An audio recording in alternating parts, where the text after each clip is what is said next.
Hi ನಮಸ್ಕಾರ, ನೀವು ನೋಡ್ತಾ ಇದ್ರ Vijay Mylar YouTube channel. Yuddhakanda ಸಿನಿಮಾದ ಟ್ರೈಲರ್ನ ರಿವ್ಯೂ ಮಾಡಿ ಅಂತ ತುಂಬ ಜನ ಕೇಳಿದ್ರಿ. ಖಂಡಿತವಾಗ್ಲೂ ಮಾಡ್ತೀನಿ. ಆ್ಯಂಡ್ ಅದ್ರ ಜೊತೆಗೆ ಈ ಸಿನಿಮಾದ ಕೆಲವೊಂದು ವಿಚಾರಗಳು ಆಲ್ರೆಡಿ ಎಲ್ಲರಿಗೂ ಗೊತ್ತಿರುವಂಥದ್ದು. ಏನು ಕತೆ, ಏನು ವಿಚಾರ, ಹೇಗಿದೆ ಟ್ರೈಲರ್, ಇದ್ರ ಬಗ್ಗೆ ಎಲ್ಲ ಮಾತಾಡ್ತೀನಿ ಅಂತ ಹೇಳ್ತಾ ವಿಡಿಯೋ ಶುರು ಮಾಡ್ತಾ ಇದ್ದೀನಿ. ಶುರು ಮಾಡೋಕ್ಕಿಂತ ಮುಂಚೆ ಚಾನಲ್ನ ಸಬ್ಸ್ಕ್ರೈಬ್ ಮಾಡ್ಕೊಂಡಿಲ್ಲ, ಸಬ್ಸ್ಕ್ರೈಬ್ ಮಾಡ್ಕೊಳ್ಳಿ. ಇನ್ಸ್ಟಾ, ಫೇಸ್ಬುಕ್ ಹಾಗೆ ಎಕ್ಸೆಲ್ ಫಾಲೋ ಮಾಡೋದನ್ನು ಮರಿಬೇಡಿ. ಸದ್ಯದ ಪರಿಸ್ಥಿತಿಯಲ್ಲಿ ಹೇಗಾಗ್ತಿದೆ ಅಂದರೆ, ಸ್ಟಾರ್ ನಟರುಗಳ ಸಿನಿಮಾಗಳಿಗೆ ಇನ್ವೆಸ್ಟರ್ಸ್ಗಳು ಬರ್ತಾ ಇದ್ದಾರೆ, ಅಂದರೆ ಪ್ರೊಡ್ಯೂಸರ್ಸ್ಗಳು ಬರ್ತಾ ಇದ್ದಾರೆ. ಸೊ ಸಣ್ಣ ಪುಟ್ಟ ಹೀರೋಗಳಿಗೆ ಪ್ರೊಡ್ಯೂಸರ್ಸ್ಗಳನ್ನ ಕಷ್ಟಪಟ್ಟು ಹುಡುಕೊಂಡು ಸಿನಿಮಾಗಳನ್ನು ಮಾಡ್ತಾ ಇದ್ದಾರೆ. ಬಟ್ ಸದ್ಯದ ಪರಿಸ್ಥಿತಿಲಿ ಈಗ ಹೀರೋ ಆದಂಥವರು ನಮ್ಮ ಅಜಯ್ ರಾವ್ ಅವರು, ನಾವೆಲ್ಲ ಅವ್ರನ್ನ ಎಕ್ಸ್ಕ್ಯೂಸ್ ಮೀ ಸಿನಿಮಾದಿಂದ ನೋಡ್ಕೊತಾ ಬಂದಂಥವ್ರು ಚೈಲ್ಡ್ಹುಡ್ಡಿಂದ. ಸೊ ಈಗ ಒಂದು ದೊಡ್ಡ ಮಟ್ಟದಲ್ಲಿ ಒಂದು ಇನ್ವೆಸ್ಟ್ಮೆಂಟನ್ನು ಮಾಡಿದ್ದಾರೆ ಸಿನಿಮಾಗೆ ಪ್ರೊಡ್ಯೂಸ್ ಮಾಡಿರುವಂಥದ್ದು ಯುದ್ಧಕಾಂಡ ಸಿನಿಮಾ. ಸೊ ಯುದ್ಧಕಾಂಡ ಅಂದ ತಕ್ಷಣ ಫಸ್ಟಿಗೆ ನಮಗೆ ತಲೆಗೆ ಬರೋದು ರವಿ ಸರ್ ಅವರ ಸಿನಿಮಾ ಯುದ್ಧಕಾಂಡ.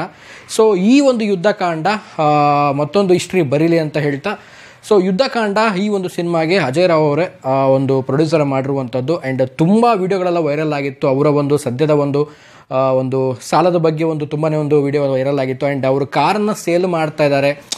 ಮಗಳು ತುಂಬ ಅದ್ರ ಬಗ್ಗೆ ಬೇಸರ ಪಡ್ತಾ ಇರುವಂಥದ್ದು, ಮಗಳು ಬೇಜಾರಾಗಿರುವಂಥದ್ದು ತುಂಬ ವೈರಲ್ ಆಗಿತ್ತು. ಸೊ ಇದೆಲ್ಲ ನೋಡ್ತಾ ಹೋಯಿತು ಅಂದರೆ ಅಜಯ್ ರಾವ್ ಅವ್ರಿಗೆ ಈ ಒಂದು ಸಿನಿಮಾ ಖಂಡಿತವಾಗ್ಲೂ ಸಕ್ಸಸ್ ತಂದು ಕೊಡಬೇಕು.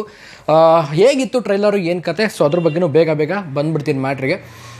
ಯುದ್ಧಕಾಂಡ ಒಂದು ಸಸ್ಪೆನ್ಸ್ ಅಂತಲೇ ಹೇಳ್ಬೋದು. ಸಸ್ಪೆನ್ಸ್ ಮೀನ್ಸ್ ಲೈಕ್ ಒಂದು ಕೊಲೆ ಆಗಿರುತ್ತೆ, ಅಂದರೆ ಒಂದು ಹುಡುಗಿಯ ಒಂದು ರೇಪ್ ಆಗಿರುತ್ತೆ. ಸೊ ಆ ಒಂದು ರೇಪಿನ ಒಂದು ಕೊಲೆಯ ಹಿಂದ್ಗಡೆನ ಒಂದು ಸಿನಿಮಾ ಹೋಗ್ತಾ ಇರುವಂಥದ್ದು.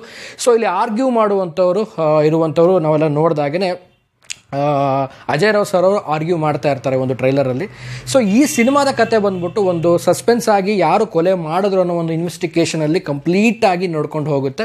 ತುಂಬ ಇಂಟ್ರೆಸ್ಟಿಂಗ್ ಆಗಿದೆ. ತುಂಬ ಚಿಕ್ಕದಾಗಿ ಬಿಟ್ಟರು ಕೂಡ ಟ್ರೈಲರು ತುಂಬ ಚೊಕ್ಕದಾಗಿದೆ. ಆ್ಯಂಡ್ ಸಿನಿಮಾದ ಬಗ್ಗೆ ಒಂದು ಕ್ಲಾರಿಟಿಯನ್ನು ಕೊಟ್ಟಿದೆ. ಆಡಿಯನ್ಸ್ಗಳನ್ನ ಕಂಪ್ಲೀಟಾಗಿ ಥಿಯೇಟ್ರ್ ಕಡೆ ಕರ್ಕೊಂಬರ್ಲಿಕ್ಕೆ ತುಂಬಾ ಈ ಒಂದು ಟ್ರೈಲರ್ ಒಂದು ಹೆಲ್ಪ್ ಮಾಡಿದೆ ಅಂತಲೇ ಹೇಳ್ಬೋದು ಫೈನಲಿ. ಆ್ಯಂಡ್ ಒಂದು ಕ್ವಾಲಿಟಿ ವಿಚಾರಕ್ಕೆ ಬರೋದಾಯಿತು ಅಂದರೆ, ನಾವೇನು ಮಾಡ್ತಾ ಇರ್ತೀವಿ ಅಂದರೆ, ಕ್ವಾಲಿಟಿ ವಿಚಾರದಲ್ಲಿ ನೋಡಿದಾಗ ಕೆಲವೊಂದು ಸಿನಿಮಾಗಳು ನಾವು ಅಜಯ್ ಅವ್ರದ್ದೇ ಹಳೆ ಕೆಲವು ಹಿಂದಿನ ಸಿನಿಮಾಗಳು ನೋಡಿದಾಗ ಆ್ಯಂಡ್ ಈ ಸಿನಿಮಾ ನೋಡಿದಾಗ ತುಂಬಾ ಒಂದು ಕ್ವಾಲಿಟಿಯಲ್ಲಿ ಒಂದು ಅಪ್ಗ್ರೇಡನ್ನು ಮಾಡಿದ್ದಾರೆ. ಆ್ಯಂಡ್ ಶಾರ್ಟ್ಸ್ಗಳಾಗಿರ್ಬೋದು, ವಿಜುವಲ್ಸ್ ಆಗಿರ್ಬೋದು, ಆ್ಯಂಡ್ ಲೈಕ್ ಒಂದು ಕಲರ್ ಗ್ರೇಡಿಂಗ್ ಆಗಿರ್ಬೋದು, ಆ್ಯಂಡ್ ವಾಟ್ ಎವರ್ ಎಲ್ಲ ಕೂಡ ಏನಾಗ್ತಿದೆ ಅಂತಂದರೆ ಒಂದು ತುಂಬಾ ಒಂದು ದೊಡ್ಡ ಮಟ್ಟದಲ್ಲಿ ಒಂದು ಕ್ವಾಲಿಟಿಯನ್ನು ಕೊಟ್ಟಿದ್ದಾರೆ ಅಂತ ಒಂದು ಟ್ರೈಲರ್ ನೋಡಿದಾಗಲೇ ಗೊತ್ತಾಗುತ್ತೆ. ಆ್ಯಂಡ್ ಈ ಸಿನಿಮಾದ ಟ್ರೈಲರ್ ತುಂಬ ಚೆನ್ನಾಗಿದೆ. ಆ್ಯಂಡ್ ವಿಜುವಲಿ ಆಗಿರ್ಬೋದು, ಒಂದು ಸಸ್ಪೆನ್ಸ್ ಆಗಿರ್ಬೋದು, ಥಿಯೇಟ್ರಿಕಲ್ ಎಕ್ಸ್ಪೀರಿಯನ್ಸ್ ಆಗಿರ್ಬೋದು, ಸೊ ಎಲ್ಲನೂ ಕೂಡ ಈ ಒಂದು ಟ್ರೈಲರ್ ಕೊಡ್ತು. ಸೊ ಇದನ್ನು ನೆಕ್ಸ್ಟ್ ನಾವು ಥಿಯೇಟ್ರಿಗೆ ಹೋಗಿ ಸಿನಿಮಾ ನೋಡಿ ಎಷ್ಟರ ಮಟ್ಟಿಗಿದೆ ಅಂತ ಸೊ ಕಾದು ನೋಡಬೇಕು. ನಾನಂತೂ ತುಂಬ ಕ್ಯೂರಿಯಸ್ ಆಗಿದ್ದೀನಿ. And kindly requesting you all Kannadigas, ನಾನು ಏನು ಹೇಳ್ತೀನಿ ಕನ್ನಡಿಗರಿಗೆ ಒಂದು ರಿಕ್ವೆಸ್ಟ್ ಮಾಡ್ಕೊಳ್ತೀನಿ. ಸೊ ದಯವಿಟ್ಟು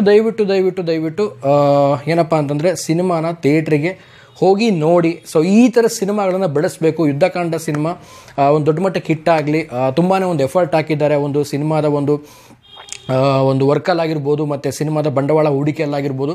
ಸೊ ಇದನ್ನೆಲ್ಲ ನಾವು ನಮ್ಮ ಕನ್ನಡಿಗರು ಸಿನಿಮಾ ನೋಡಿ ಹರಿಸಿ ಬೆಳೆಸೋಣ ಅಂತ ಹೇಳ್ತಾ, ಸೊ ಮತ್ತೊಂದು ಸಾರಿ ರೀಲಾಂಚ್ ಆಗಲಿ ಯುದ್ಧಕಾಂಡದಿಂದ ಅಜಯ್ ರಾವ್ ಅವರು ಇಂಡಸ್ಟ್ರಿಗೆ ಅನ್ನೋಕ್ಕೆ ಒಂದು ಹೇಳಲಿಕ್ಕೆ ಇಷ್ಟಪಡ್ತೀನಿ. ಆ್ಯಂಡ್ ಓವರಾಲ್ ಆಗಿ ಈ ಒಂದು ಟ್ರೈಲರ್ ಒಂದು ಒಳ್ಳೆ ಮಜಾ ಕೊಟ್ಟಿದೆ. ಸೊ ನಾನು ಕೂಡ ಇದೇ 18ನೇ ತಾರೀಕಿಗೆ ಯುದ್ಧಕಾಂಡ ರಿಲೀಸ್ ಆಗ್ತಾ ಇದೆ, ಏಪ್ರಿಲ್ 18ಕ್ಕೆ. ಸೊ ನಾನು ಕೂಡ ಥಿಯೇಟ್ರಿಗೆ ಹೋಗಿ ಸಿನಿಮಾ ನೋಡ್ಕೊಂಬಂದು ಸಿನಿಮಾ ಬಗ್ಗೆ ಖಂಡಿತವಾಗ್ಲೂ ರಿವ್ಯೂ ಮಾಡ್ತೀನಿ. ಆ್ಯಂಡ್ ಯಾರೆಲ್ಲ ಟ್ರೈಲರ್ ನೋಡಿದ್ದೀರಾ, ಸೊ ನಿಮಗೆ ಹೇಗೆ ಅನಿಸುತ್ತೆ ಅನ್ನೋದನ್ನ ಕಾಮೆಂಟ್ ಸೆಕ್ಷನಲ್ಲಿ ಕಾಮೆಂಟ್ ಮಾಡಿ.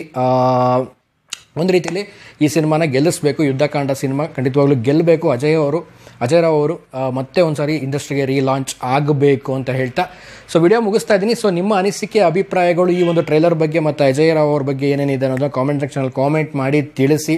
ಆ್ಯಂಡ್ ಆಲ್ಸೋ ಈ ಒಂದು ಸಿನಿಮಾಗೆ ರವಿ ಸರ್ ಕೂಡ ಒಂದು ಸಪೋರ್ಟ್ ಕೊಟ್ಟಿದ್ದಾರೆ. ಯಾಕಂದರೆ ಯುದ್ಧಕಾಂಡ ಅಂತಂದರೆ ನಾನು ಸ್ಟಾರ್ಟಿಂಗಲ್ಲೇ ಹೇಳಿದೆ, ಯುದ್ಧಕಾಂಡ ಅಂದ ತಕ್ಷಣ ಫಸ್ಟ್ ರವಿ ಸರ್ ನೆನಪಾಗ್ತಾರೆ ಅಂತ. ಸೊ ರೀಸೆಂಟಾಗಿ ಒಂದು ಇವೆಂಟ್ ಕೂಡ ಆಯಿತು, ಸಿನಿಮಾದ ಪ್ರೀ ರಿಲೀಸ್ ಇವೆಂಟ್. ಸೊ ಅದರಲ್ಲೂ ಕೂಡ ರವಿ ಸರ್ ಕೂಡ ಮಾತಾಡಿದ್ರು ಈ ಸಿನಿಮಾ ಬಗ್ಗೆ. ಸೊ ಎಲ್ಲರೂ ಕೂಡ ಸಿನಿಮಾಗೆ ಸಪೋರ್ಟ್ ಮಾಡ್ತಾ ಇದ್ದಾರೆ. ಸೊ ಎಲ್ಲರೂ ಕೂಡ ಸಪೋರ್ಟ್ ಮಾಡಿ ಆ್ಯಂಡ್ ಹಾರೈಸಿ ಈ ಒಂದು ಸಿನಿಮಾಗೆ ಅಂತ ಹೇಳ್ತಾ ಸೊ ವಿಡಿಯೋ ಮುಗಿಸ್ತಾ ಇದ್ದೀನಿ. ಮುಗಿಸೋದಕ್ಕಿಂತ ಮುಂಚೆ ನಾನು ಯಾರು ಸಬ್ಸ್ಕ್ರೈಬ್ ಮಾಡದೆ ನೋಡ್ತಾ ಇದ್ದೀರಾ, ದಯವಿಟ್ಟು ಸಬ್ಸ್ಕ್ರೈಬ್ ಮಾಡ್ಕೊಳ್ಳಿ. ಇನ್ಸ್ಟಾ, ಫೇಸ್ಬುಕ್ ಹಾಗೆ ಎಕ್ಸೆಲ್ ಫಾಲೋ ಮಾಡೋದನ್ನು ಮರಿಬೇಡಿ ಅಂತ ಹೇಳ್ತಾ ಇವತ್ತಿನ ವಿಡಿಯೋನ ಮುಗಿಸ್ತಾ ಇದ್ದೀನಿ. ನಮಸ್ಕಾರ.